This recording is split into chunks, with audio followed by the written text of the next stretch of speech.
Sir Jagan గారి పైన వరుసగా దాడులు చేయడానికైతే ప్రయత్నాలైతే జరుగుతున్నాయి సార్. ఆల్రెడీ విజయవాడలో సక్సెస్ అయ్యారు. తర్వాత ఇంకోసారి కూడా ప్రయత్నం జరిగింది గానీ పట్టేసుకున్నారు. అయితే ముచ్చటగా మూడోసారి కూడా రాళ్ల దాడికి ప్రయత్నించారని చెప్పేసి వార్తలొస్తున్నాయి కదా సార్. అసలు ఎవరు ప్రయత్నించారు? ఎవరు చేయడానికి చూసారు?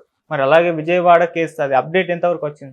యాక్చువల్‌గా జగన్ మీద విజయవాడలో జరిగిన రాళ్ల దాడి చూసాము. ఇప్పుడు వైజాగ్‌లో, విశాఖలో ఆయన నిన్న ఆడ వెళ్ళి బస్సు యాత్ర చేస్తున్నప్పుడు 1902 హెల్ప్ లైన్‌కి ఒక కాల్ వచ్చింది. ఆ కాల్‌లో ఎవరో ఒక అబ్బాయి మేము జగన్‌ని మళ్ళీ రాళ్ల దాడి చేయబోతున్నామని చెప్పారు. సో ఆ కాల్ని వీళ్ళు ట్రేస్ చేసి పోలీసులు ఒక 5 మంది కుర్రాళ్ళని అరెస్ట్ చేశారని చెప్తున్నారు. అంటే వాళ్ళు ప్లాన్ చేసుకున్నారనేది తెలుస్తుంది. సో పోలీసుల ఇంట్రాగేషన్లో కూడా వాళ్ళు రాళ్ల దాడి నిజంగానే ప్లాన్ చేసుకొని చెప్పి చేయాలనేది వాళ్ళు అనుకున్నట్టుగా తెలుస్తుంది. అంటే ముందే పోలీసులకి చేస్తే ఇంకా మజా బాగుంటుంది అనేది వాళ్ళ అభిప్రాయం. బట్ దాన్ని కాల్ని వాళ్ళు ట్రేస్ చేస్తారని అనుకోలేదు. సో ట్రేస్ చేసి వాళ్ళని పట్టుకోగలిగారు.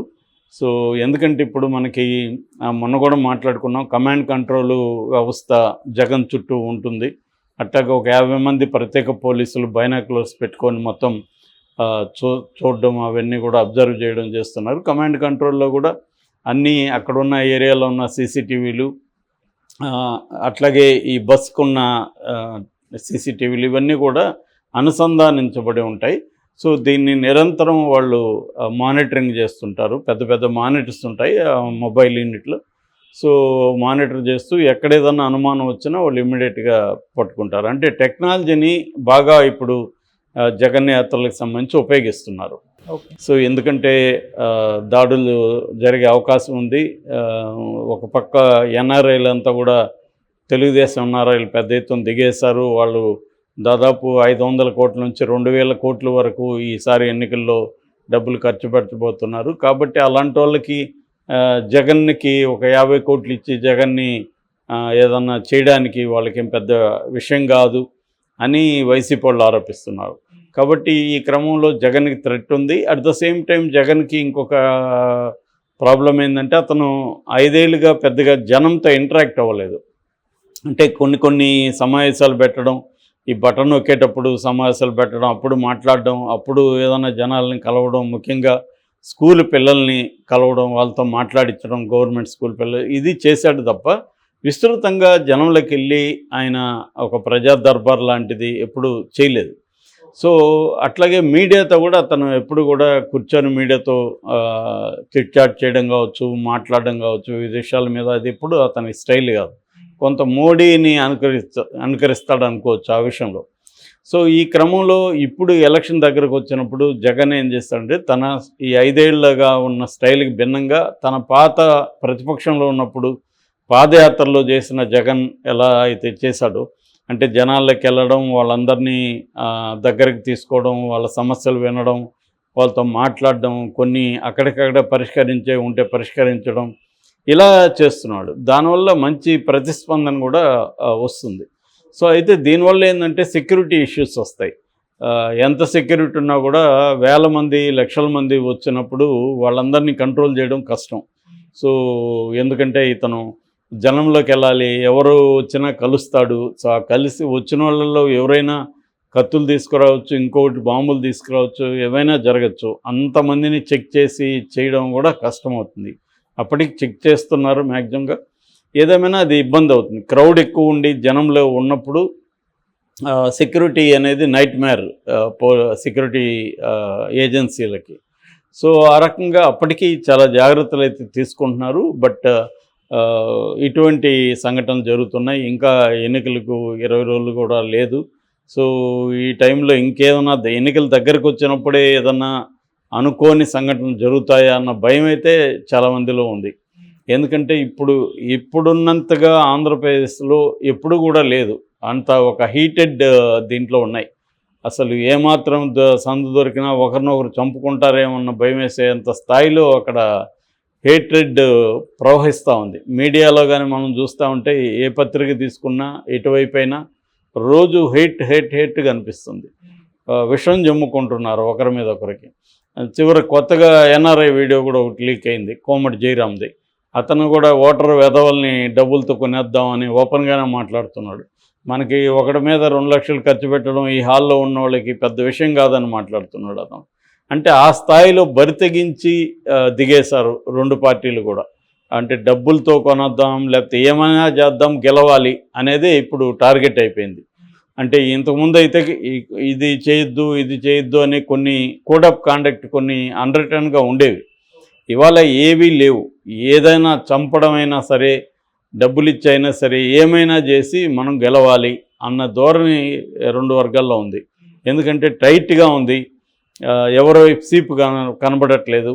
అందుకని మనం కొద్దిగా అన్నీ వదిలేసి మనం కొన్ని ట్రై చేస్తే మనమే గెలుస్తామని ఇద్దరు కూడా అనుకునే అవకాశం ఉంది 2 కూటములు. సో ఈ కాంటెక్స్ట్లో జగన్ కూడా ఏంటంటే వేరే ఆల్టర్నేట్ లేదు, జనంలోకి వెళ్ళాల్సిన పరిస్థితి అతనికి ఏర్పడింది. సో దానికి సెక్యూరిటీ ఇచ్చే పరిస్థితి లేదు. అందుకని ఇలాగా ధైర్యంగా ఫోన్ చేసి హెల్ప్ లైన్కే ఫోన్ చేసి మేము రాళ్ళ దాడి చేస్తామని ప్రకటించారంటే ఎంతకు బరితెగిస్తా ఉన్నారనేది మనకు అర్థమవుతుంది. సో మరి వాళ్ళు ఊరికే ఆ యువకులు ఆకతాయిగా అయితే చేయరు కదా. ఎందుకంటే ఆకతాయిగా చేస్తే వాళ్ళకు కూడా భయం ఉంటుంది కదా. వాళ్ళ వెనక ఎవరో లేకపోతే మేము చూసుకుంటాం, మీరు కానివ్వండి అన్న ఒక హామీ లేకపోతే, వాళ్ళకి పెద్ద ఎత్తున ఏదో ఆశ లేకపోతే, జగన్ మీద ఓన్లీ కోపంతో తమ జీవితాలను నాశనం చేసుకునే అంత అమాయకత్వం ఉంటుందని నేను అనుకోవట్లేదు. సో ఖచ్చితంగా ఏదన్నా దాని వెనక ఎవరున్నారని తేలాలి. ఇక విజయవాడ జగన్ దాడికి సంబంధించి కొన్ని ట్విస్టులు అయితే చోటు చేసుకుంటున్నాయి. అందులో ఒకటేమో దుర్గారావు అనే అతన్ని A2గా పెట్టారు. అతన్ని 16వ తేదీ అరెస్ట్ చేశారు. అరెస్ట్ అంటే అనఫిషియల్గా తీసుకెళ్లారు ఇంట్లో నుంచి. సో అప్పటి నుంచి వాళ్ళు కస్టడీలో పెట్టుకున్నారు. కానీ పోలీసులు దాన్ని డినై చేశారు. మేము కస్టడీలో పెట్టుకోలేదు, మాకు తెలియదు అన్నారు. వాళ్ళ తరపున అడ్వకేట్ కూడా హైకోర్టులో సెర్చి పిటిషన్ వేశాడు. సెర్చి కమిటీని కూడా హైకోర్టు ఫామ్ చేసింది. వాళ్ళు కూడా మొత్తం సెర్చ్ చేసి ఎక్కడా కూడా పోలీస్ స్టేషన్లో లేడని కూడా వాళ్ళు కోర్టుకి నివేదించారు.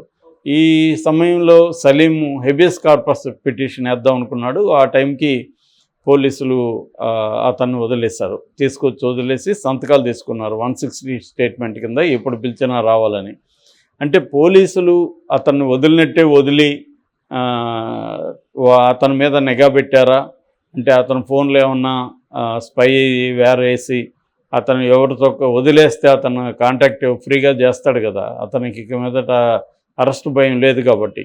సో అతని ద్వారా అతన్ని ఒక ఎరవేసి బోండవమ్మ లాంటి వాళ్ళని పట్టుకోవడానికి పోలీసులు ప్లాన్ చేస్తున్నారా అనేది కూడా ఒక వెర్షన్.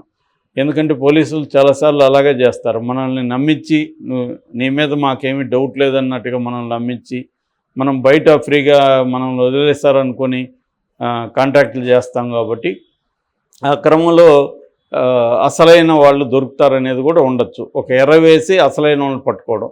సో ఆ యాంగిల్లో ఏమన్నా జరుగుతుందా అనేది ఒకటి డౌట్. ఇక సతీష్కి సంబంధించి సతీష్ 2 విషయాలు జరుగుతున్నాయి సతీష్ విషయంలో. ఒకటి, కస్టడీ పిటిషన్ వేశారు కోర్టులో. ఆ కస్టడీ పిటిషన్ ఏంటంటే, ఒక వారం రోజులు మాకు కస్టడీకి కావాలి, ఇంకా అనేక విషయాలను మేము విచారించాలి. ఇప్పుడు అతని మీద జరుగుతున్న విచారణలో కొన్ని విషయాలు బయటకు వచ్చాయి, దానంతా అతని ముందు పెట్టి మేము ప్రశ్నించాల్సి ఉంది అనేది కస్టడీ పిటిషన్ వేశారు. అది ఈరోజు విచారణ జరగబోతుంది. అది సివిల్ జడ్జి కోర్టులో వేశారు. రమణారెడ్డి జడ్జి గారు అది ఈరోజు చేస్తారు. ఇక రెండవ పిటిషన్ ఏంటంటే 164 కింద, సిఆర్పిసి 164 కింద మేజిస్ట్రేట్ ముందు వాంగ్మూలం ఇవ్వడం, దాన్ని ఇంకొక కోర్టులో వేశారు.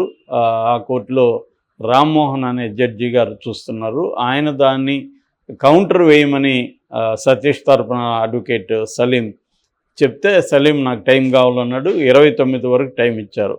సో 29 తర్వాత ఆ అబ్బాయి వాంగ్మూలాన్ని కోర్టుకి ప్రవేశపెట్టే అవకాశం ఉంది. సతీష్ పోలీసుల దగ్గర కన్ఫెస్ అయ్యాడు, నేనే వేశాను రాయి అని, A2 ప్రేరేపణతో వేశానని చెప్పినాడని మనం చూసాం రిమాండ్ రిపోర్ట్లో. ఇప్పుడు సతీష్ 164 కింద మేజిస్ట్రేట్కి కూడా ఇదే వెర్షన్ చెప్తాడా, లేకపోతే ఎవరన్నా పేర్లు కూడా చెప్తాడా, ఇవన్నీ మనం చూడాల్సిన అవసరం ఉంది. ఏదేమైనా అది ఇంకా అనేక మలుపులు తిరిగే అవకాశం అయితే కనిపిస్తుంది.